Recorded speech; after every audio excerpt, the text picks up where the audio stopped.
할렐루야. 주님의 은혜가 오늘도 여러분 삶 가운데 가득하시기를 주의 이름으로 축원을 드립니다. 자, 이제 예수 그리스도께서 드디어 종교 재판이죠. 이제 이스라엘의 공회 앞에 서시게 됐습니다.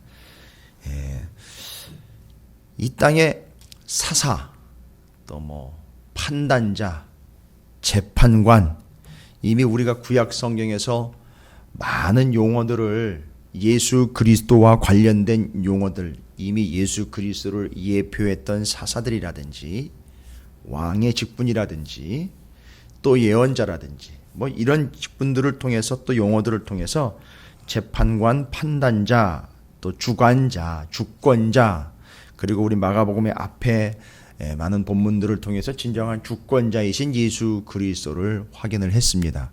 그런데 그 판단자와 심판자로 오신 예수 그리스도를 되려 세상이 지금 판단하고 심판하려고 하고 있는 이 모순 덩어리의 이 현상이 지금 벌어지고 있습니다. 그래서 공회 앞에 71명이 모이게 되는 이 공회 앞에 서셔서 아주 잡아먹으려고 안달이 된 이 공회원들 앞에 예수님이 서시게 됐습니다. 이게 재판을 받는 거죠. 이게 나중에 마지막 순간에는 주님이 다시 오셨을 때에는 아마 이 모습이 완전히 반대의 모습이 되지 않을까라는 것. 그건 충분히 상상이 가능합니다. 지금은 반대자들과 거짓 증언하는 자들과 구경꾼들과 또 비방하는 자들과 때리는 자들, 침뱉는 자들이죠. 물론 예수님에 대해서 주먹질을 해대고 욕을 해대고 있고 거짓 증언하려고 하고 있고 재판하려고 덤비고 있고 신성 모독죄를 뒤집어 씌우려고 하고 있는 이 공회원들이 쭉 몰려섰습니다. 아주 예수님 한 분을 가운데다 놓고 쭉 둘러서 가지고선 예수 그리스도에 대해서 이런저런 판단을 내리고 있습니다. 그런데 마지막 때 주님이 다시 오시는 순간을 생각한다면 반대가 된다는 거죠.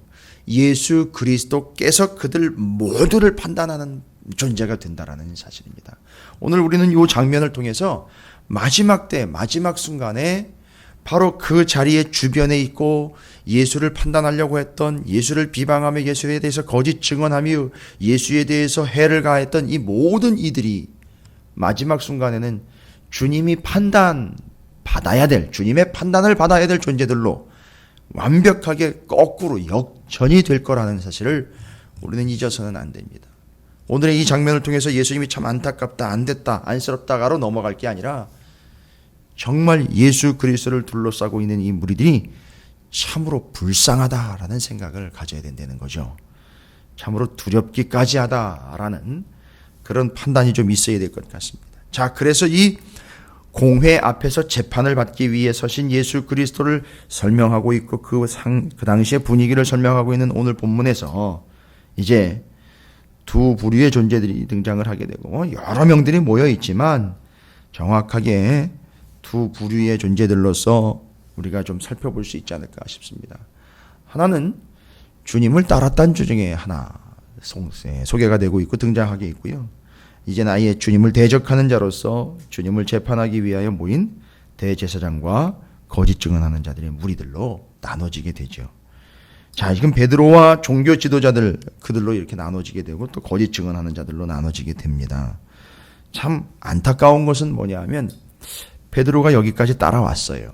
예수님이 재판받아 잡혀서 송사를 당하고 있는 이 현장까지 따라왔습니다. 그런데 마가는 그 앞서서 51절 52절에 자신의 모습을 배 헛이불을 버리고 그냥 벗은 채로 도망을 가버린 자신의 모습과 그 앞서서 50절에 제자들이 다 예수를 버리고 도망했던 그 모습.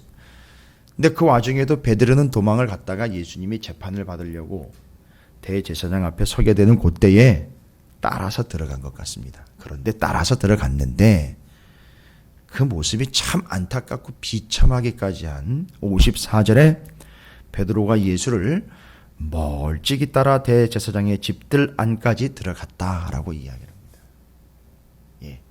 그러니까 멀찍이 따라서 들어간 거죠. 근데 요 이야기만 보고 참 안쓰럽다. 어떻게 이럴 수 있는가가 아니라 우리가 이미 본문을 이미 다 알고 있고 이 앞서서 본문들을 쭉 살펴봤지만 멀찍이 따라갔다라는 말은 바로 요 순간에만 베드로가 혹은 다른 제자들은 지금 아예 여기도 있지 않으니까 다 도망가 버리고 흩어져 버렸으니까 그건 말할 것도 없다 하겠지만, 그러나 지금 예수님을 멀찍이 따라갔던 베드로의 모습은 바로 예수님이 잡혀서 재판을 받게 되는 요 순간에만 멀찍이 따라갔다라는 게 아니라 3년 내내 주님을 그렇게 멀찍이서 따라갔다라는 얘기입니다. 우리가 다 기억을 하고 있습니다. 아니라고 할 수 없는 제자들의 지나간 모습들을 한번 쭉 보시면 이 멀찍이 따라갔다라는 말이 뭘 의미하는 건지를 알 수 있습니다. 멀찍이 따라갔다라는 얘기는 잘 생각을 해보시면 두 가지로 이해를 할 수 있습니다. 멀찍이 따라갔다라는 것은 거리를 뒀다라는 겁니다. 사이에 거리가 떨어져 있다는 얘기고요. 또 멀찍이 따라갔다라는 얘기는 시간에 뒤처져 있다라는 겁니다. 이게 두 가지입니다. 거리가 있었고 맨날 뒤늦는 이 이야기를 하는 거예요. 시간상 자꾸 뒷북을 치거나 뒤따라서 한참 뒤에 따라가게 되거나 늦어버리는 현상을 이야기하는 거죠. 그래서 거리를 두고 항상 뒤늦게 내지는 잊혀지는 존재로 시간이 멀어지다 보니까요. 시간이 오래되다 보니까 그걸 의미하는 겁니다.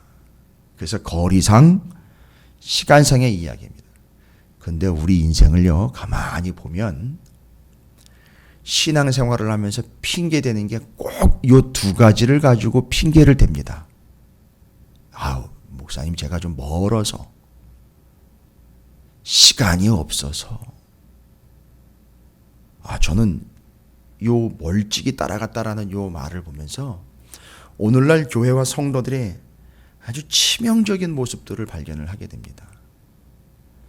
우리는 스스로는 그런 얘기는 안 합니다. 제가 좀 요즘은 멀찍이서 따라가고 있습니다. 이런 얘기는 안 하는 것 같은데 오늘 본문이 정확하게 꼬집어가지고 얘기를 합니다. 멀찍이서 따라갔다.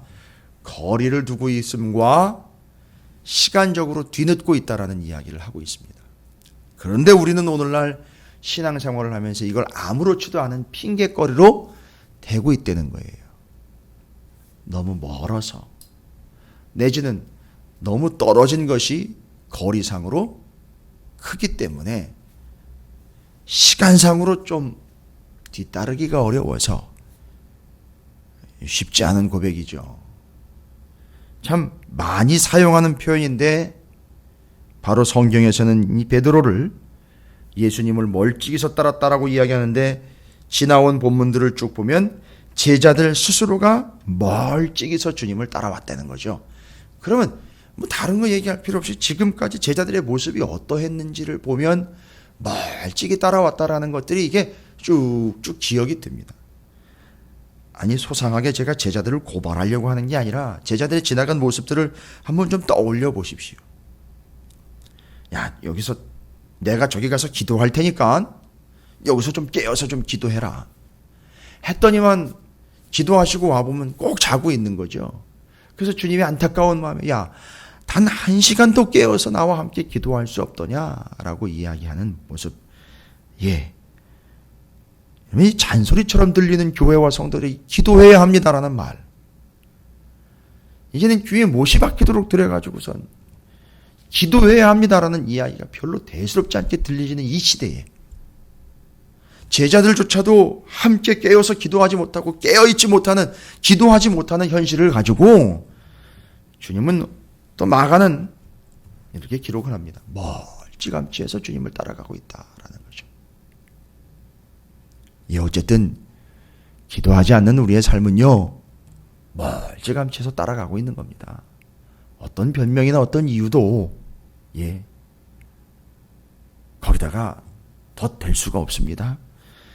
기도하지 못했던 그들의 모습, 기도하지 않았던 그들의 모습이 멀찌감치 해서 따라가는, 또 그 앞으로 쭉 좀 생각을 해보십시오. 주님은 몇 번에 걸쳐서 당신이 죽음을 당해야 되고 내 죽음이 곧 너희들의 구원이다라고 하나님의 말씀을 계속 구약 성경의 말씀드리며 선지자들의 말씀들을 계속 인용을 하면서 전했는데 그걸 귀담아 듣지를 않아요. 이게 뭔 소린가 하고, 그럴 일이 있으면 안 됩니다라고 심지어는 화를 내면서 예수를 말리기도 하고. 생각해 보십시오. 주님의 말씀을 귀담아 듣거나 믿거나 따르지 않는 그들의 모습이요, 멀찍이서 따라가고 있는 모습이죠. 그렇죠. 귀신 들린 자를 데리고 왔는데 이게 믿음으로 반응을 못해가지고선요, 의심하는 인생으로 전락되어 버린 제자들의 예전 모습이 기억나시죠? 의심해서 왜 의심하느냐라고 또 주님이 책망까지 하셨습니다. 믿음이 없이 의심했던 그 삶, 이 멀찍이서 쫓아갔던 삶 맞습니다. 자, 심지어는요, 무슨 짓까지 했느냐 하면 하나는 좌편 하나는 우편에 세워달라는 거예요. 예수님 그 나라에 들어가거들랑, 그 나라가 완성되거들랑, 주님이 정권 잡거들랑 하나는 우편에 하나는 좌편에 세워달라는 거예요. 그 제자들 사이에서 네가 높으냐 내가 높으냐, 네가 첫 번째냐 내가 두 번째냐, 이렇게 싸움을 하고 있는 겁니다. 이게 바로 주님을 멀찍이서 쫓아가고 있는 그런 모습들이겠죠. 심지어는요, 예수님이요 오병이어의 기적을 통해서 먹을 걸로 배불리 먹여줬더니만 그 먹거리 때문에 쫓아다니고 있는 무리들도 있었어요. 이거 멀찍이서 쫓아가는 거예요. 그리고는 주님의 권세와 세상의 권세를 저울질하고 있습니다. 누구의 권세가 더 크냐? 거기에 또 넘어가가지고 세상의 권세의 두려움 때문에 주님의 권세를 인정하지 못하며 세상의 권세에 유혹되고 미혹되어 넘어갔던 그들의 모습, 다 멀찍이서 쫓아갔던 모습들입니다.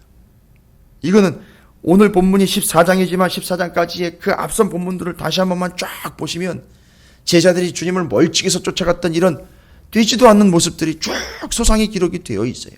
그걸 주님이 지금 베드로라는 이 한 인물을 대표로 세워가지고서 마가복음에서 마가가 기록을 하고 있는 겁니다.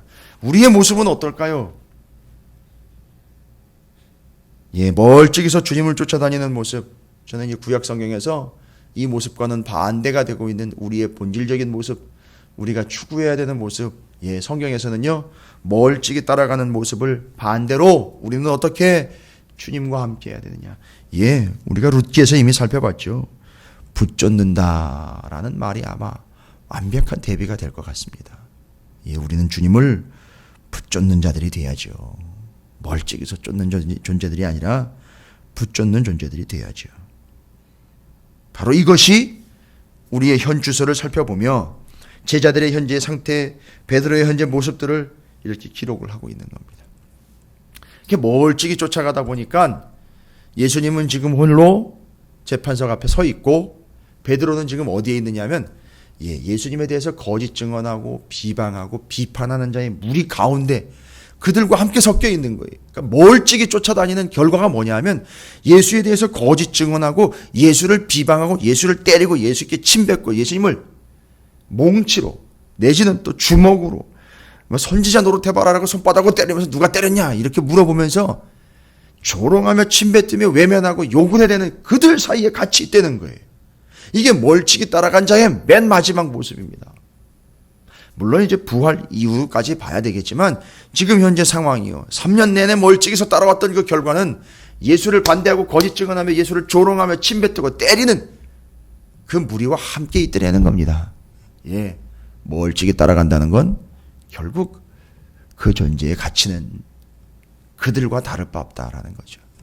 이거를 우리는 좀 정확하게 좀 살펴봐야 될 것 같습니다. 그리고는 이제 대제사장 세력들이 예수 그리스도에 대해서 거짓 증언하는 자들의 거짓 증언들을 일일이 수집을 하지만 이 거짓 증언들이 일치하진 않아요.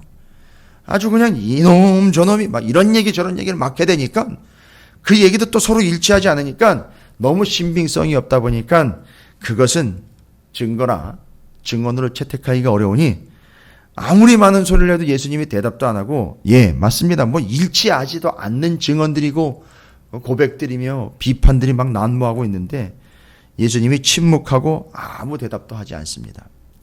그러니까 이 답답하니까 대제사장이 61절에 다시 묻습니다. 자기가 직접 물어요.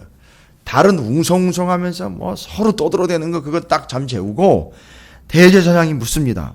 다시 물어 이르 내가 찬송받을 이의 아들 그리스도냐? 아주 정확하게 물어봤어요. 자, 여기서 이제 중요한 결론을 내립니다. 다른 거 아니죠?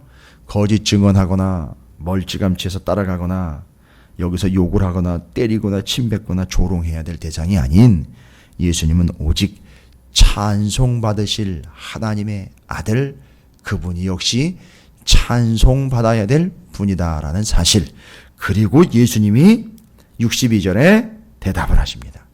내가 그 나라 인자가 권능자의 우편에 앉은 것과 하늘 구름을 타고 오는 것을 너희가 보리라 하시니, 여러분 요 62절은 그냥 예수님이 순간 재치와 기질을 발휘해서 대답을 하신 게 아닙니다. 이건 다니엘서 7장의 말씀을 인용을 하신 거예요. 다니엘서 7장에 인자의 오시는 모습이 이미 예언으로, 꿈으로 기록되어 있었던 그 다니엘의 꿈, 다니엘의 예언을 가지고선 그걸 그대로 인용을 하신 겁니다. 거기에 인자의 오시는 모습이 기록이 되어 있거든요. 그러니까 이 말은 뭐예요? 예언서에, 성경에 기록된 바대로 내가 바로 그 다시 올 메시아다. 내가 올 메시아이고 내가 찬송받아야 될 존재다라는 것을 말씀을 근거로 갖다가 네가 고백하는 것처럼 네가 묻는 그것이 맞는 얘기다라고 그냥 싹 일가를 해버립니다. 정리를 싹 끝내버리십니다.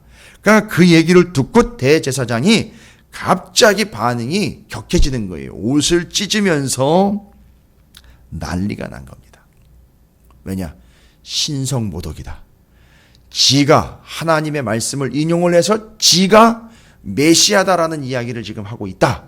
하나님의 아들이라고 이야기를 하고 있다. 저건 신성모독이다. 저건 죽여마땅하다라고 대제사장이 옷을 찢으면서 아주 격한 반응을. 이건 원래 옷을 찢으면 안 되거든요. 거룩한 자로서 이거 옷 찢는 행위는 함부로 해서는 안 되는 건데 바로 재판석 앞에서 그냥 그 얘기를 듣자마자 찢어버리면서 뭔 증인이 더 필요하냐, 죽여버리자, 딱 나와버린 거예요. 이게 하나님의 말씀을 그대로 이루시고 완성하기 위하여 오신 예수 그리스도의 모습이라는 걸 얘기를 하고 있습니다. 자, 예수 그리스도는 따라서 우리가 이제 정리를 해야 됩니다. 첫 번째, 멀찌감치해서 따라다닐 존재가 아니에요. 확실히 붙쫓아야 되는 존재입니다. 두 번째로 예수는요, 재판의 대상이 아니라 재판관이셔요. 예수는요, 침뱉음을 당하거나 조롱을 당하거나 무시를 당하거나 괄시를 당할 존재가 아니에요. 찬송받아야 될 존재입니다. 예수님은 말씀을 이루시기 위하여 오신 분이 아니 말씀으로 오신 분이에요. 따라서 우리는 예수 그리스도 곧 하나님의 말씀이신 예수 그리스도를 통하여 말씀대로 이루시는 예수 그리스도를 믿음으로 말씀대로 되는 인생이 되어야 한다는 사실을 우리는 잊어서는 안 되는 거죠. 그래서 오늘 본문이 예수에 대해서 또다시 정의를 내립니다. 맞습니다. 예수님은 붙쫓아야 될 존재이며 예수는 찬양받으시기에 합당한 존재이며 예수님은 재판장이시며 재판관이실 뿐만 아니라 예수님은 말씀으로 오셔서 말씀을 이루시는 분이라는 사실을 정확하게 믿는다면 우리가 예수님을 어떻게 따라야 할지에 대한 대답이 나온다는 거죠.